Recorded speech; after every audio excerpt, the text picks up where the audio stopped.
नमस्ते दोस्तों, स्वागत है आपका उपागम एकेडमी पे। चलिए दोस्तों, आज हम बात करने वाले हैं इतिहास के अंतिम पड़ाव पे। हम प्राचीन भारत के इतिहास पे अंतिम पड़ाव पे आ चुके हैं, जहां आज हम राजवंशों की, जो प्राचीन भारत में जो राजवंशों की अंतिम सूची है उसे हम समाप्त करने वाले हैं। तो दोस्तों, पिछले क्लास में हमने पाल वंश के बारे में, परमार वंश के बारे में पढ़ाया। यहाँ यूपी में दोस्तों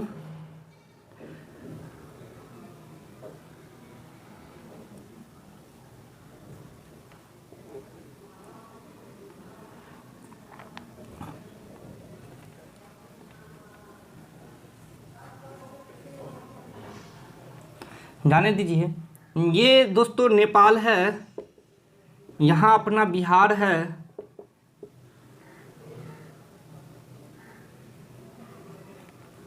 ठीक है, और यहाँ यूपी है, ये पूरा का पूरा क्षेत्र, और यहाँ एमपी है। इन दोनों के क्षेत्र के आसपास एक क्षेत्र पड़ता है सर, उसका नाम है बुंदेलखंड। अभी बुंदेलखंड राज्य के अलग राज्य के निर्माण के लिए भारत में बहुत ज़्यादा हंगामा हो रहा है। तो दोस्तों, बुंदेलखंड में एक राजवंश हुआ, उस राजवंश का नाम था चंदेल राजवंश। उस राजवंश का नाम रखा गया चंदेल राजवंश, जिसकी स्थापना किसने की थी? संस्थापक थे नन्नुक, और राजधानी खजुराहो, मध्य प्रदेश। नन्नुक, और राजधानी कहाँ थी दोस्तों? खजुराहो, एमपी में पड़ता है।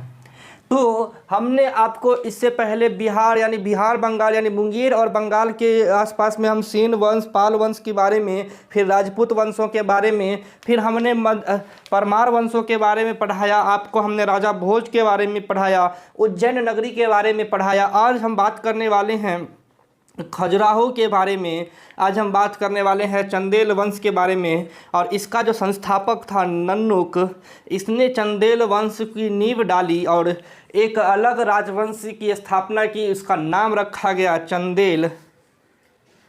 और एक इम्पोर्टेंट क्वेश्चंस यहीं से निकल के आता है, जो एग्ज़ाम में बार बार पूछा जाता है कि सर, खजुराहो में एक विष्णु मंदिर है, बहुत प्राचीन विष्णु मंदिर अभी भी है, खजुराहो का विष्णु मंदिर। विष्णु मंदिर, यह आप स्टार मार्क के भी लिख देना, किसने बनाया? तो आप दोनों चीज़ याद रख लेना दोस्तों, कौन सा राजवंश। पहले चंदेल शासक, कभी कभी पूछ देता है राजवंश के बारे में, कभी कभी राजा के बारे में। तो राजा का नाम था यशोवर्मन। यशोवर्मन सबसे प्रतापी राजा था चंदेल राजवंश का। कौन? यशोवर्मन। इसने जो त्रिपक्षीय संघर्ष हुआ था, उस त्रिपक्षीय संघर्ष में कमज़ोर हुए पाल वंश के राजा देवपाल को हराया और कन्नौज पे शासन करने की ओर अग्रसर हुआ। ये कन्नौज जो कर्नाटक में पड़ता था, इस पे क्या बोलते हैं उसको, कब्जा के लिए बहुत सारे संघर्ष हुए। लगभग 200 वर्षों तक अलग अलग क्षेत्रों के राजा इस पे शासन करने के लिए आपस में लड़ते रहते थे। लेकिन ये क्या कहते हैं, अलग अलग संघर्षों में बदल जाता था। ठीक है दोस्तों, इस वंश में दोस्तों एक और राजा हुआ, मिटाने वाला कहाँ है? इस वंश में दोस्तों एक और राजा हुआ, उस राजा का नाम था दोस्तों, उस राजा का नाम था धंग। ये यशोवर्मन के बाद आपको अगर किसी का नाम याद रखना है इस वंश में, तो याद रखिएगा, उस राजा का नाम था धंग। इसने 3 मंदिर बनाए। कौन कौन सा मंदिर बनाया? इसने बनाया विश्वनाथ मंदिर, इसने बनाया वैद्यनाथ मंदिर, वैद्यनाथ। ये दोनों भगवान शिव को समर्पित थे। और इसने भगवान शिव को समर्पित एक और मंदिर बनाया, कंदरिया महादेव का मंदिर। आप इसे भी star, double star, triple star जितना मारना है मार दो। ये एग्जाम में पूछा गया क्वेश्चन है रेलवे एसएससी में कि कंदरिया महादेव का मंदिर किसने बनाया? तो आप बोलोगे धंग ने। कभी कभी ऑप्शन में धंग ना दे के दे देता है चंदेल शासकों ने, चंदेल वंश के शासकों ने। कभी पाल वंश, चंदेल वंश, परमार वंश, तो आपको मारना है चंदेल वंश में। राजा पूछ दे तो धंग। और ये 3 इंपॉर्टेंट हैं, विश्वनाथ, बैजनाथ और कंदरिया महादेव। ईस्वी था 999। एकदम अद्भुत संरचना है, स्थापत्य कला का एकदम अद्भुत नमूना है। प्राचीन स्थापत्य कला वैसे भी बहुत ही अद्भुत हुआ करती थी, एकदम मनोरम हुआ करती थी। पता नहीं उन लोगों के हाथ में क्या जादूगरी होता था, आजकल वो नहीं हो पाता है। इतने बड़े बड़े भारी मशीनों के बावजूद उस समय हाथ से पत्थरों पे नक्काशी जो कर दिया जाता था वो भी एकदम मनोरम दिखता था। और इसी का एक नमूना था कंदरिया महादेव का मंदिर। राजा धंग ने इसको अपना क्या कहते हैं निर्माण करवाया। और राजा धंग ने, आपको बता दें कि महादेव के वो इतने बड़े भक्त थे, महादेव के वो इतने बड़े भक्त थे कि यूपी में एक जगह है दोस्तों, उसका नाम है प्रयागराज।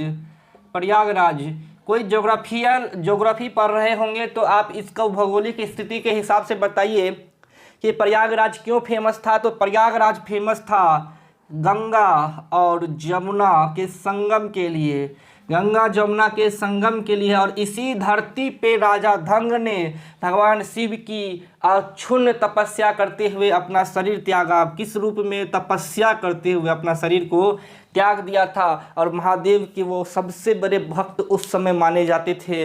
महादेव के तपस्या में वो इतने लीन हो गए कि उन्हें न खाने का पता चला न पीने का, और अंत में वो अपना तपस्या में ही शरीर त्याग दिए।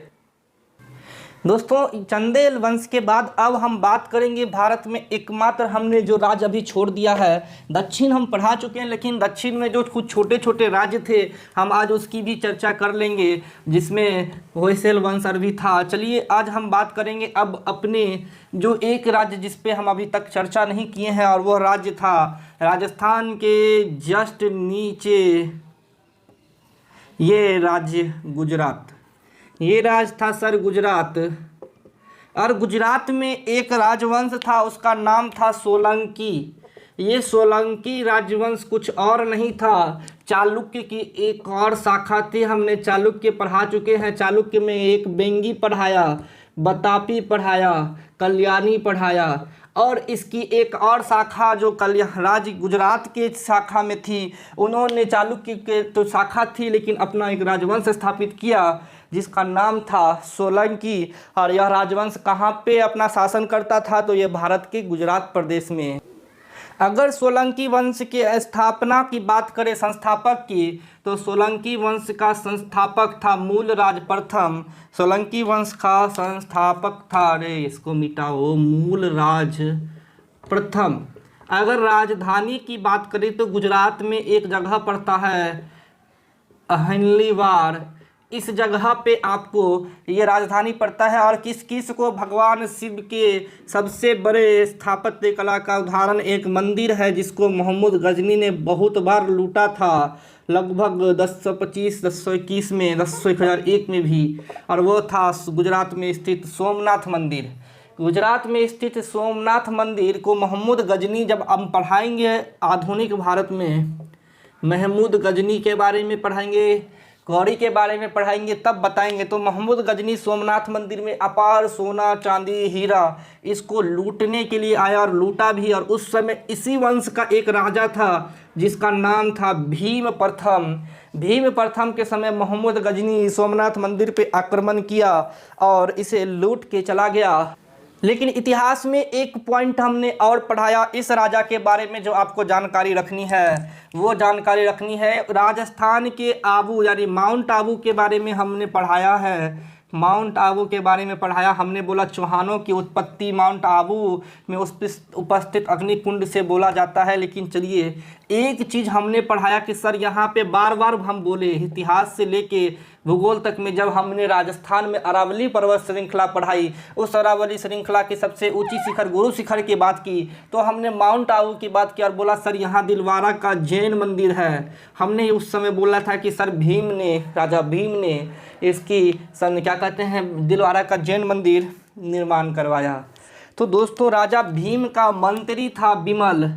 राजा भीम का मंत्री था विमल। क्या था ये? मंत्री था। और इस मंत्री ने माउंट आबू में एक मंदिर निर्माण करवाया, जैन मंदिर, जो दिलवारा का जैन मंदिर कहलाता है। बहुत फेमस मंदिर है इसका नाम याद रखिएगा क्योंकि ये बार बार एग्जाम में आपसे पूछता है कि दिलवारा का जैन मंदिर पहले है कहाँ, तो राजस्थान। कौन से पर्वत पे, तो आबू पर्वत पे। किस श्रृंखला पे, तो अरावली की श्रृंखला पे। बनाया किसने, तो मंत्री विमल ने। राजा था भीम प्रथम। इसके बाद सोलंकी वंश में अगर सबसे शक्तिशाली वंश राजा की बात करें तो हम बोलते हैं जय सिंह सिद्धराज का नाम। जय सिंह सिद्धराज। अगर हम भीम प्रथम के बाद अगर किसी राजा का नाम अगर सोलंकी वंश में आता है तो वह आता है जय सिंह सिद्धराज। हम इम्पोर्टेंट राजा की केवल चर्चा कर रहे हैं, नहीं तो एक राजवंश है तो बहुत सारे राजा होंगे। हमने संस्थापक बोला, भीम प्रथम के बारे में बोला, जय सिंह सिद्धराज ने फिर उसी माउंट आबू पर्वत पे जहाँ पे दिलवारा का जैन मंदिर बना है अपने 7 पूर्वजों की इन्होंने क्या की, यज्ञ के द्वारा उनको आहुति दी और उनका गजारोही, गजारोही मतलब हाथों पर सवार, गजारोही हाथी पे सवार मूर्तियां बनाई जो आज भी स्थित है। आप चाहो तो वहां जाके देख सकते हैं। एक क्वेश्चंस इंपॉर्टेंट है दोस्तों, इसको हम मिटा रहे हैं, इसी राजवंश के बारे में है और वह क्वेश्चंस है सूर्य मंदिर के बारे में। तो अगर भारत में प्रसिद्ध सूर्य मंदिर की बात की जाए तो उसमें 2 सूर्य मंदिर के बारे में आप जरूर याद रखना। पहला कोणार्क, दूसरा मोढेरा। और इन दोनों सूर्य मंदिर के बारे में बार बार पूछा जाता है। कोणार्क का सूर्य मंदिर दोस्तों उड़ीसा में है, उड़ीसा में है। और मोढेरा तो जगह ही है। और मोढेरा का सूर्य मंदिर का निर्माण किसने करवाया था, तो सोलंकी राजाओं ने, सोलंकी राजाओं ने। ये दोनों क्वेश्चंस पूछता है कि कोणार्क का सूर्य मंदिर और मोढेरा का सूर्य मंदिर। अगर सूर्य मंदिर के बारे में क्वेश्चन आता है तो ये 2 क्वेश्चंस जरूर आएंगे।